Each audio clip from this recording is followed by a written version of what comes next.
जितने भी मेरे दोस्त हैं, जितने भी मेरे फॉलोअर्स हैं, सब्सक्राइबर्स हैं, उन लोगों के लिए आज मैं एक वीडियो डालने जा रहा हूँ। जो भी बच्चे स्टूडेंट्स कॉम्पिटिटिव एग्ज़ाम की तैयारी कर रहे हैं, एसएससी हो, रेलवे हो या किसी भी अदर कॉम्पिटिटिव फील्ड से हो, जिसमें हिस्ट्री पूछा जाता हो, हिस्ट्री में मेडाइवल हिस्ट्री जिसमें खास करके पूछा जाता हो, तो आज मैं एक मेडाइवल हिस्ट्री को शुरू करने जा रहा हूँ। मेडाइवल हिस्ट्री की शुरुआत होती है, उससे पहले हम लोगों को कुछ बातें जाननी होंगी, जिसमें हम लोगों को मेडाइवल हिस्ट्री में पढ़ना क्या-क्या है और कैसे शुरू करना है। क्योंकि ज़्यादातर बच्चे इसी में कन्फ्यूज होते हैं कि शुरू कहाँ से किया जाए। तो सबसे पहले हम लोग भारत पर मुस्लिम आक्रमण इस टॉपिक से हम लोग शुरू करेंगे, ठीक है? इस टॉपिक में यहाँ पे आप लोग देख सकते हैं कि भारत पर मुस्लिम आक्रमण के 2 पार्ट्स में इसमें हम लोग 2 पार्ट्स पढ़ने वाले हैं। भारत पर मुस्लिम आक्रमण के हम लोग 2 पार्ट्स पढ़ने वाले हैं। पहला अरब मुस्लिम आक्रमण और दूसरा तुर्क मुस्लिम आक्रमण। इसके बाद हम लोग अरब मुस्लिम आक्रमण के अंदर में एक और टॉपिक पढ़ेंगे जिसका नाम होगा मोहम्मद बिन कासिम, ठीक है? और तुर्क मुस्लिम आक्रमण में हम लोग 3 टॉपिक पढ़ेंगे, जिसमें पहला होगा गजनबी, दूसरा होगा मोहम्मद गौरी और तीसरा होगा दिल्ली सल्तनत। तो यहां से शुरू होती है हमारी मेडाइवल हिस्ट्री। लेकिन आज के इस वीडियो में हम लोग सिर्फ इसके एक छोटे से पार्ट, जो कि अरब मुस्लिम आक्रमण है, अरब मुस्लिम आक्रमण को आज हम लोग स्टडी करने वाले हैं। तो चलिए लाइन बाय लाइन मैं आप लोगों को समझाता भी हूँ और पॉइंट्स भी साथ में, नोट्स भी साथ में आप लोगों को देता चलता हूँ, ताकि आप लोग भी अच्छे से देख सके, सुन सके और समझ सके। तो जैसा कि हम लोग जानते हैं और यहाँ देख भी सकते हैं कि भारत पर सबसे पहले मुस्लिम आक्रमण 711 ईस्वी में बुदैला और उबैदुल्ला के नेतृत्व में हुआ था और ये जो दोनों युद्ध थे, आक्रमण थे, ये सफल हुए। दूसरा पॉइंट है, भारत पर पहला सफल आक्रमण करने वाला अरब का मुस्लिम शासक मोहम्मद बिन कासिम था। ये बात नोट करने वाली है कि जो पहला आक्रमणकारी था भारत पर आक्रमण करने वाला, वो मोहम्मद बिन कासिम था। थर्ड पॉइंट हमें बताता है, थर्ड पॉइंट में दिया गया है कि मोहम्मद बिन कासिम ने, यानी कि इसी ने, मोहम्मद बिन कासिम ने 712 ईस्वी में रावण के युद्ध में सिंध के राजा दाहिर को पराजित कर दिया था। यानी कि 712 ईस्वी में रावण का युद्ध जो हुआ था, सिंध के राजा दाहिर को मोहम्मद बिन कासिम ने पराजित कर दिया था। राजा दाहिर चच का वंशज था। ये जो दाहिर राजा था वो चच का वंशज था।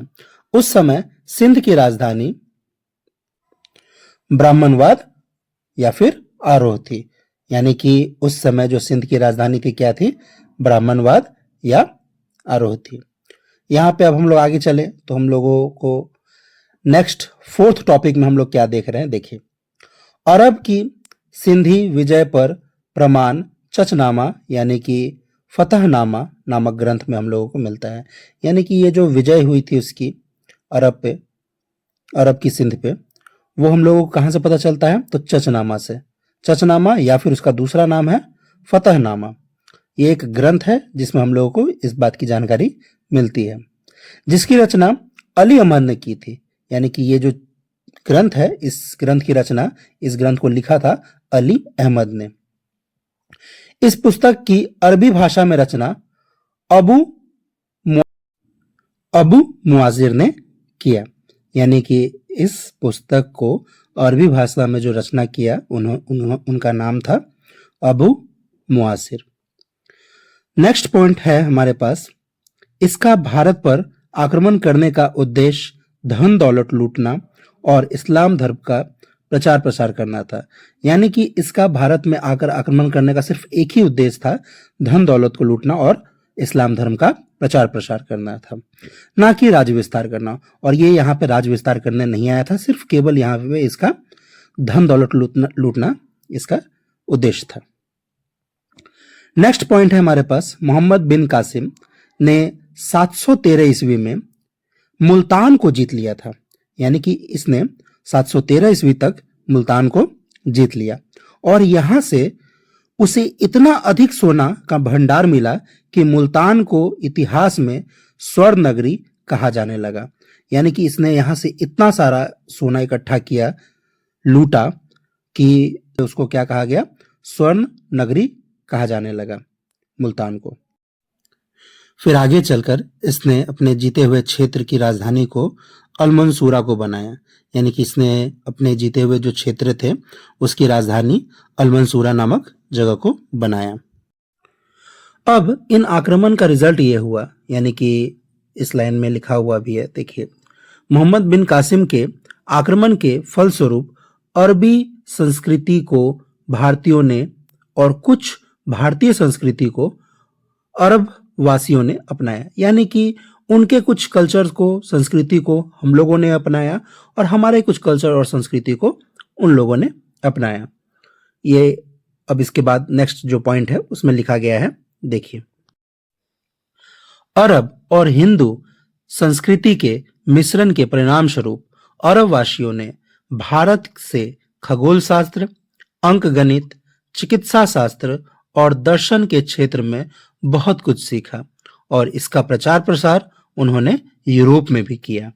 तो इससे हम लोगों को क्या जानने को मिल रहा है कि उन्होंने हम लोगों से क्या क्या सीखा, खगोल शास्त्र, अंक गणित, चिकित्सा शास्त्र और दर्शन के क्षेत्र में बहुत कुछ सीखा था। नेक्स्ट पॉइंट क्या कहता है, सर्वप्रथम अरब वासियों, मुस्लिमों ने भारतीयों को हिंदू कहकर संबोधित किया था। यानी कि यहां से हम लोगों को एक क्वेश्चन और बन रहा है कि सबसे पहले भारतीयों को हिंदू किसने कहा था, तो अरब वासियों ने। और इस देश का नाम हिंदुस्तान कहा था। हम लोगों को हिंदू और हमारे देश को क्या नाम से पुकारा था, हिंदुस्तान। अब आक्रमण के फलस्वरूप भारत में पर्दा प्रथा का तीव्र गति से विकास हुआ और इस दौरान इस पीरियड के समय पर्दा प्रथा भी काफी तेजी से बढ़ा था। इन सब पॉइंट को नोट करते चलना है।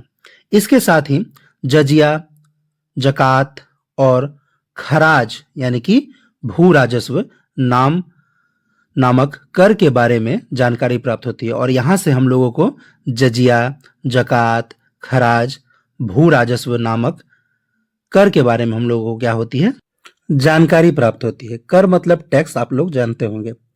मोहम्मद बिन कासिम ने भारत में सर्वप्रथम जजिया कर लगाया था।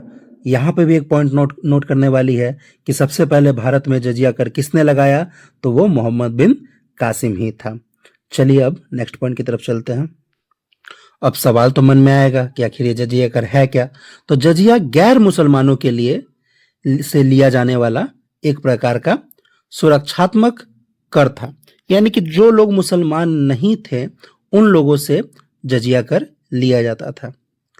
आगे के पॉइंट में हम लोग देखते हैं, मोहम्मद बिन कासिम ने जजिया कर से 5 लोगों को मुक्त रखा था।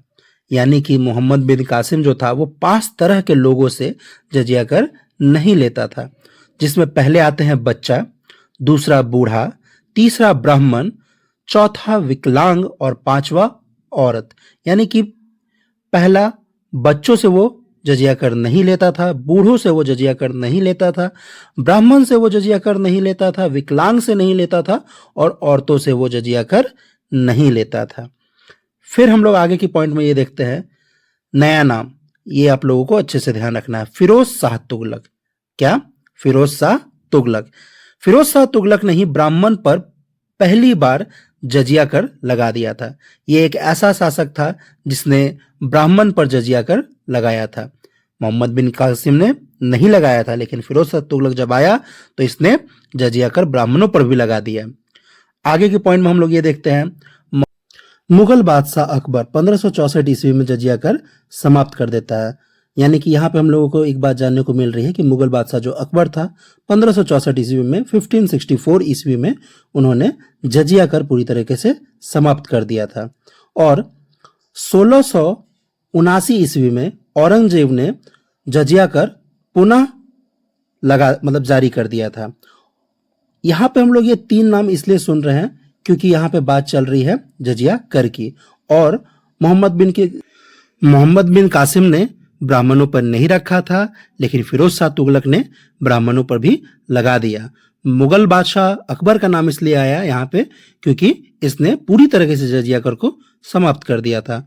और औरंगजेब का नाम इसलिए आता है क्योंकि इसने जजिया कर को पुनः शुरुआत कर दी थी 1679 ईस्वी में।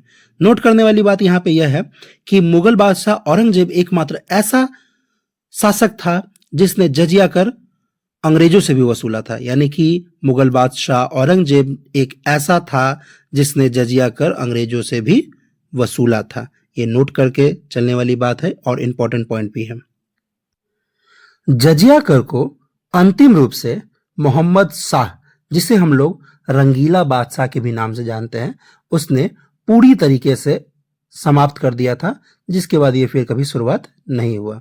तो ये भी इंपॉर्टेंट पॉइंट बन के आता है कि जजिया कर को अंतिम रूप से किसने समाप्त किया? मोहम्मद शाह ने, जिसको हम लोग रंगीला बादशाह के नाम से भी जानते हैं।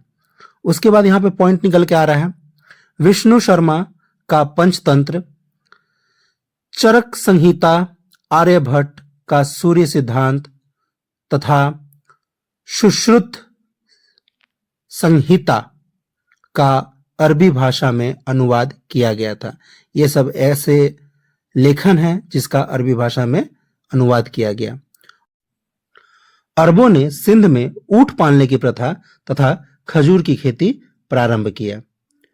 चचनामा के अनुसार सुलेमान के आदेश पर मोहम्मद बिन कासिम की हत्या करवा दी गई थी। और यहाँ पे हमारा ये भारत पर अरब मुस्लिम आक्रमण खत्म होता है। किसके साथ? मोहम्मद बिन कासिम के हत्या के बाद। किसके द्वारा करवाई गई? सुलेमान के आदेश पर। तो अगले वीडियो में हम लोग इसके बाद का टॉपिक लेके आएंगे, तो तब तक बने रहिए।